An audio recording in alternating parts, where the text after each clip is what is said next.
요한복음 18장 15절로 27절 말씀을 가지고 주일 예배를 통해서 가까이 할 것을 가까이 해야 쓰임 받는다. 가까이 할 것을 가까이 해야 쓰임 받는다라는 제목으로 말씀을 가겠습니다.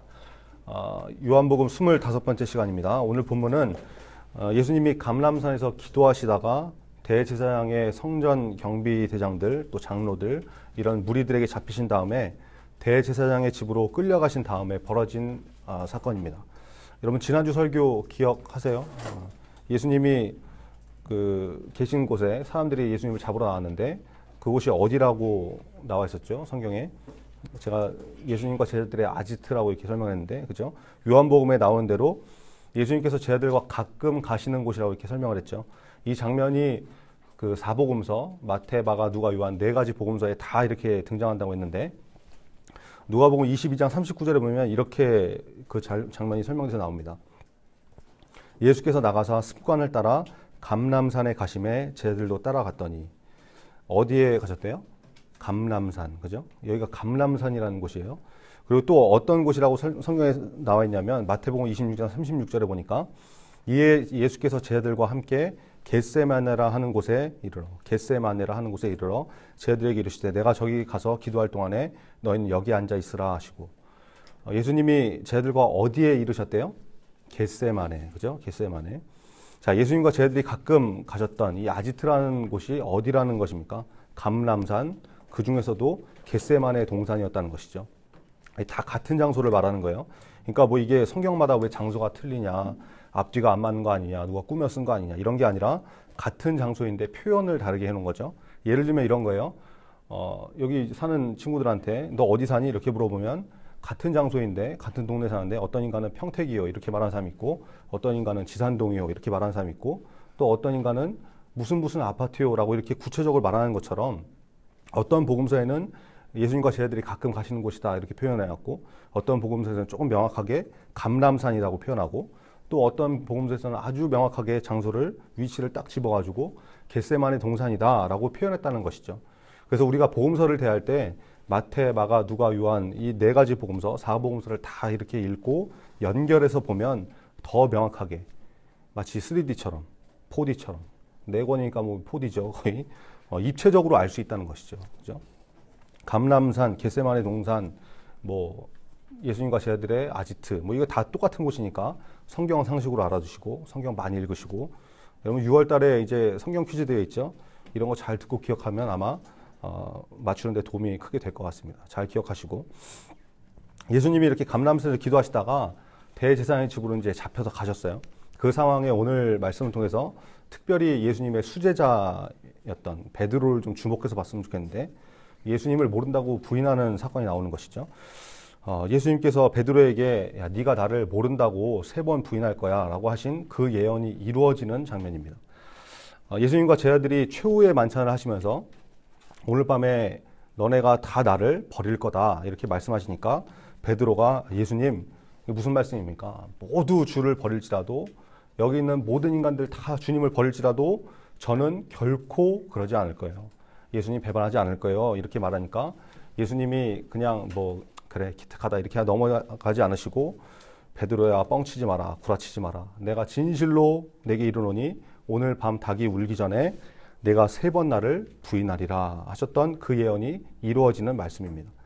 그러면 이 말씀이 오늘 나한테 무엇을 의미하느냐, 이게 중요한 것이죠. 왜 이 말씀을 주느냐, 그죠? 너 예수 믿니? 교회 다니니?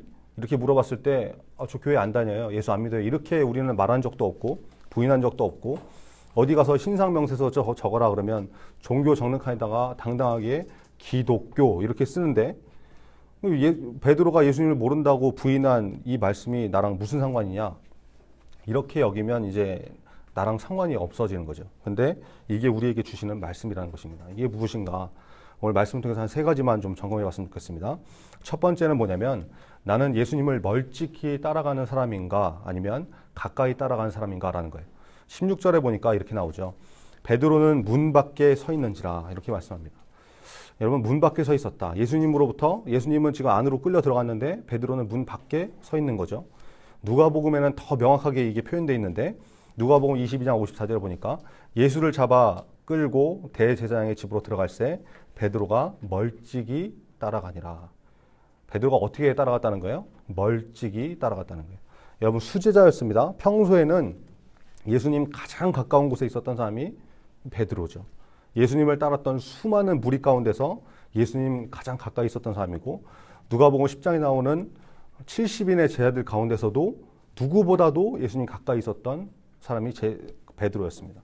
12명의 사도들 가운데서도 예수님과 특별히 가까이 있었던 제자 3명이 있는데 그게 누구였어요? 전혀 모르죠. 네. 네. 누가복음 8장에 보면 여러분 회당장 야이로의 딸, 죽은 딸을 살리는 장면이 나오시는데 그때 예수님께서 데리고 갔던 특별한 3명이 있어요. 거기 누구냐면 베드로와 요한과 야고보, 이 3사람이에요. 누가복음 9장에 나오는 변화산 사건 나오죠. 이렇게 막 기도할 때 옷이 막 휘어지고 모세와 막 선지자를 이렇게 보였던 그런 사건 있잖아요. 거기에도 따라갔던 사람이 베드로와 요한과 야고보였어요. 예수님이 특별히 데리고 다녔던 3사람이죠. 그 베드로였습니다. 그런데 오늘 본문의 베드로를 보니까 예수님을 따라가긴 따라갔는데 어떻게 갔다고요? 문 밖에 있었다. 멀찍이 따라갔다는 것입니다. 베드로의 모습에서 발견할 수 있는 메시지죠. 어제 가까웠다고 오늘도 가까운 것이 아니라는 거예요. 그죠? 내가 아무리 예수님과 가까이 있었다고 할지라도 어제 내가 가까이 있었으니까 오늘도 당연히 가까이 있겠지. 이게 아니라는 거죠. 누가복음 9장 23절에 보니까 또 무리에게 이르시되 아무든지 나를 따라오려거든 자기를 부인하고 날마다 제 십자가를 지고 나를 따를 것이니라. 예수님께서 하신 말씀이죠. 중요한 말씀입니다. 날마다. 그렇죠? 날마다. 여러분 신앙생활은 날마다 하는 거예요. 이 모습이 우리에게 있어야 된다는 것입니다. 어제 성령 충만했다고 오늘도 성령 충만한 것이 아니죠. 성령 충만을 해봤어야 알겠지만 성령 충만하면 이게 영원히 갈 것 같지만 그렇지 않다는 거예요. 어제 받은 은혜가 무조건 오늘도 유지된다는 보장이 없다는 거예요. 여러분 작년 하계수련회 때 받은 은혜 지금도 유지됩니까? 은혜를 받았어야 뭐 은혜가 유지가 되겠죠. 그렇다는 거예요. 그래서 날마다 중고등부에서 밤 10시에 함께 기도해라. 하루에 한 장이라도 좀 제발 성경 같이 읽자. 그것도 안 되면 매일 아침 보내주는 성경 말씀을 통해서 그거 묵상하면서 우리가 하루를 같이 시작하자. 이렇게 하는데 여러분 진짜 한번 이런 중고등부 있나 한번 찾아보세요. 전국에 눈을 씻고 찾아보라고요. 이런 교회 흔치 않아요. 전혀 믿기지 않는 표정으로 이렇게 앉아있지만 찾아보시고 있으면 좀 얘기 좀 해주세요. 할 수만 있으면 교회에 있지 말고 생활하라고 이것저것 막 SNS도 만들어가지고 소식도 보내주고 그런 것이죠. 교회와 좀 연결되라고. 여러분 중에 개인 SNS는 열심히 하면서 중고등부 계정은 아주 멀리하는 사람이 있어요. 예전에 지금은 우리 교회 안 나온 사람인데 여기 있는 사람이 아니에요. 제가 팔로우 친구 신청을 했어요. 여러분 저 남한테 이렇게 친구 신청 잘하는 스타일이 아닙니다. 잘 안 해요. 그런 거 여러 가지 이유가 있는데 하여튼 먼저 잘 안 해요. 근데 그래도 중고등부 학생이라고 관심 가지고 먼저 신청을 했는데 이게 안 받아줘. 그래서 혹시 못 받나 싶어갖고 뭐 그럴 리는 없겠지만 그래도 못 볼 수 있잖아요. 뭐 그러면 그래서 메시지를 보내봤더니 답이 왔는데 SNS에는 그 자기 개인적인 사적인 내용이 너무 많아서 친구를 하기 어렵다는 거예요. 그래서 거절당했어요. 제가 참 엄청 이게 상처를 받았는데 이게 기분 되게 나쁘더라고요. 이런 거죠. SNS에서 교회 다니는 사람 같이 전혀 안 사는데 맨날 막 글에 욕 써 있고 시옷 비읍 맨날 막 나오고 이상한 사진 올려져 있고 이러니까 그걸 전도사가 보는 게 불편한 거죠. 거기서 혹시라도 전도사가 댓글 달고 말하다가 교회 다니는 사람이라는 게 자기가 들통이 나면 불편한 거예요. 제가 지금 친구 신청 까여서 이러는 거 아닙니다. 네, 오해하지 마시고. 물론 뭐 좀 이렇게 마음에 아직도 좀 남아있긴 하지만 하여튼 생각해 볼 문제죠.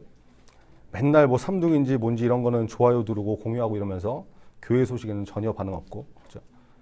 여러분 SNS를 통해서도 교회와 좀 연결되게 하려고 중고등부에서 그렇게 애를 쓰고 있는데 무시하고 안 하고 앱 깔기 귀찮다고 쌩까고 그죠?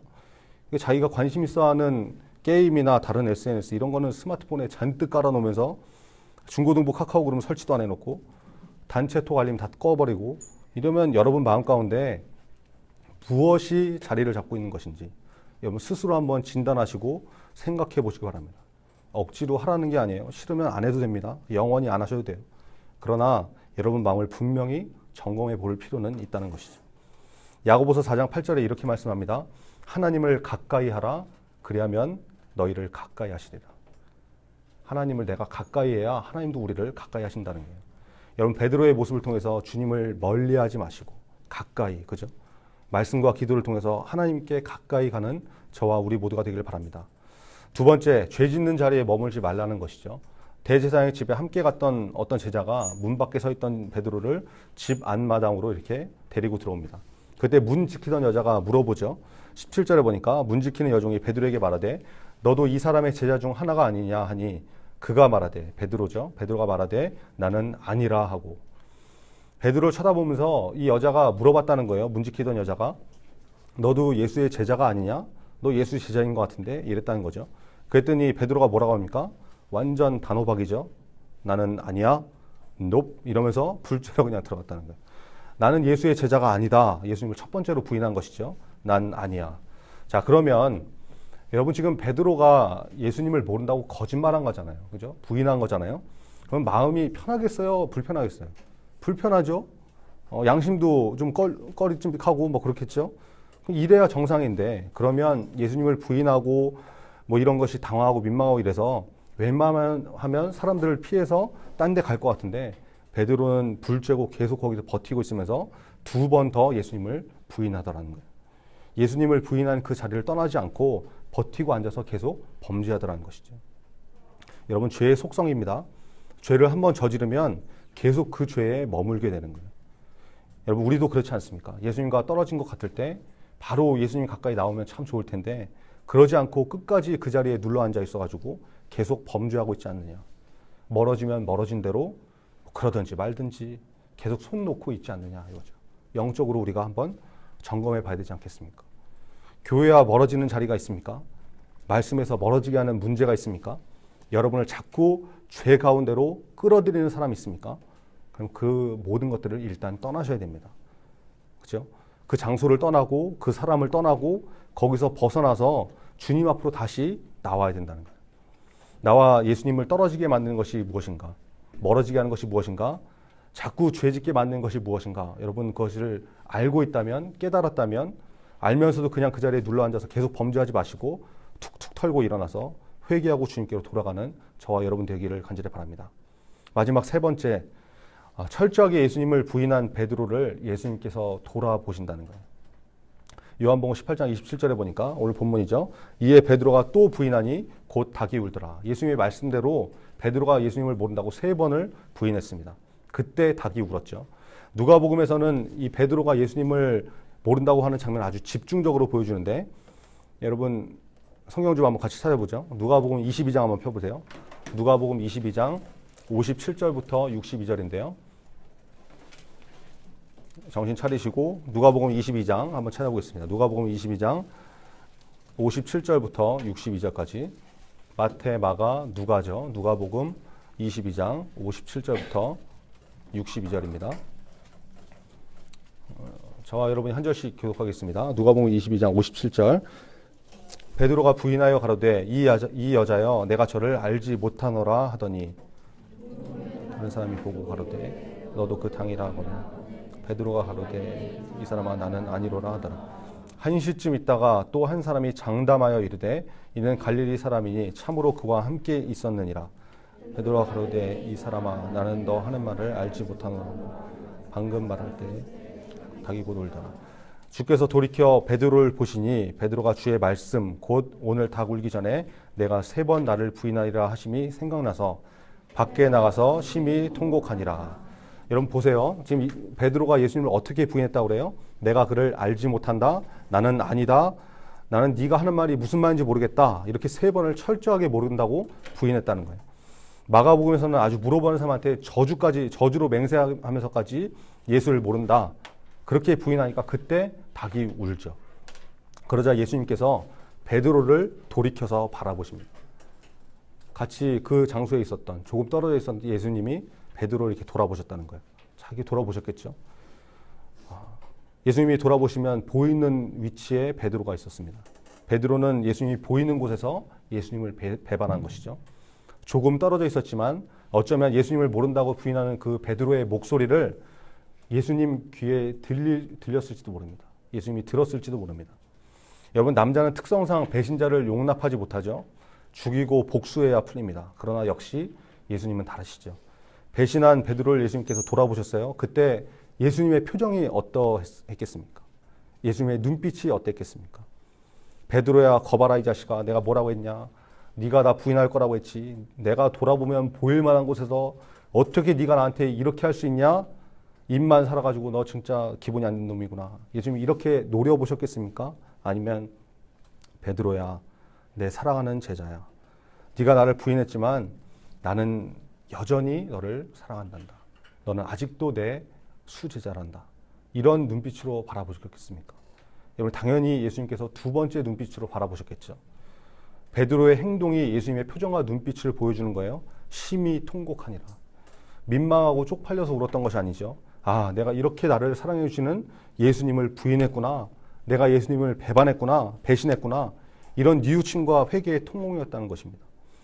여러분, 예수님은 동일한 표정과 눈빛으로 오늘 저와 여러분을 바라보십니다. 우리는 수도 없이 예수님을 향해서 이렇게 말하고 있지 않습니까? 예수님, 그냥 교회에 나 계세요. 요즘 세상이 어떤 세상인데 어떻게 말씀대로 살아요? 그러면 왕따 당해요. 예수쟁이라는 소리 들어요. 밥 먹으면서 기도하는 사람 하나도 없어요. 근데 유난 떨면서 나만 기도하면서 밥 먹어야 돼요? 그냥 주일날 교회 빠지지 않을 테니까 11조 그거 갖다 드릴 테니까 그냥 교회에 계세요. 내 학교에 그만 쫓아오세요. 그냥 주일날만 보는 사이 됩시다. 혹시 우리의 모습이 이렇게 예수님께 말하고 있지 않습니까? 예수님께서 돌이켜서 우리를 바라보십니다. 용서와 사랑의 눈으로. 그죠? 여러분, 예수님 그만 부인하셔야죠. 말씀을 그만 부인해야 되지 않겠습니까? 말씀을 부인하는 삶이 예수님을 부인하는 삶이잖아요. 그죠? 예수님이 돌이켜서 베드로를 바라보십니다. 그때 예수님과 베드로의 눈이 마주칩니다. 여러분, 어떤 상황이라도 주님 바라봐야 됩니다. 베드로가 예수님을 기억했습니다. 그때 말씀이 생각납니다. 그러니까 심히 통곡하는 것이죠. 회개한 거예요. 여러분, 말씀을 부인한 우리도 오늘 예수님의 돌이키심을 기억하고 바라보시는 예수님을 기억하고 마음으로 통곡하면서 회개하고 주님께 돌아가야 될 줄 믿습니다. 그러면 예수님께서 다시 받아주신다는 거예요. 집 나간 아들이 유산으로 준 돈 다 말아먹고 꾀지지한 모습으로 돌아와도 너 이 자식, 네가 무슨 낯으로 돌아와? 호적에서 파버렸으니까 나가. 다시는 오지 마. 이러지 않고 하나님은 어떻게 하세요? 누가복음 15장 20절에 보니까 이에 일어나서 아버지께 돌아가니라. 아직도 거리가 먼데 아버지가 그를 보고 측은히 여겨 달려가 목을 안고 입을 맞추니. 여러분, 멀리서 오는 아들을 보시고 달려가셔서 목을 안고 끌어안고 용서하시는 분, 그분이 우리 하나님이에요. 그분이 우리 예수님이시라는 거예요. 여러분, 회개하고 돌아오면 다 받아주십니다. 그리고 다시 써주십니다. 이것이 은혜죠. 여러분, 오늘 주신 말씀을 통해서 우리 자신을 좀 점검해 보시기 바랍니다. 내가 예수님을 멀리하진 않았는지, 내가 문 밖에 서 있었던 사람은 아닌지, 그렇죠? 그랬다면 예수님 가까이 하는 사람이 되게 해달라고 여러분 기도하시고, 그리고 베드로가 예수님을 부인한 장소에서 계속해서 불쬐고 있었던 것처럼 우리가 죄 있는 자리에 있을 때, 주님을 멀리하는 자리가 있을 때 거기 계속 머물러 있지 않는지, 그랬다면 여러분 바로바로 떠날 수 있는 우리가 되게 해달라고. 그랬다면 정말 예수님을 부인하는 인생을 살았다면 예수님께서 바라보셨던 것을 다시 한번 기억하시고 마음으로 울고 회개하고 돌아가는 이번 한 주가 다 되었으면 좋겠습니다. 그러면 하나님께서 또 예수님께서 다 용서하시고 받아주시고 다시 써주신다는 것입니다. 여러분, 가까이 해야 될 분 예수님밖에 없습니다. 예수님을 가까이 하시고 가까이 하지 말아야 될 죄를 멀리 하시고 혹시 넘어지고 범죄했다고 하더라도 다시 우리를 바라봐 주시는 예수님을 바라보면서 돌아올 수 있는 우리 모두가 되기를 간절히 바랍니다. 오늘 말씀 기억하면서 우리 같이 기도하겠습니다.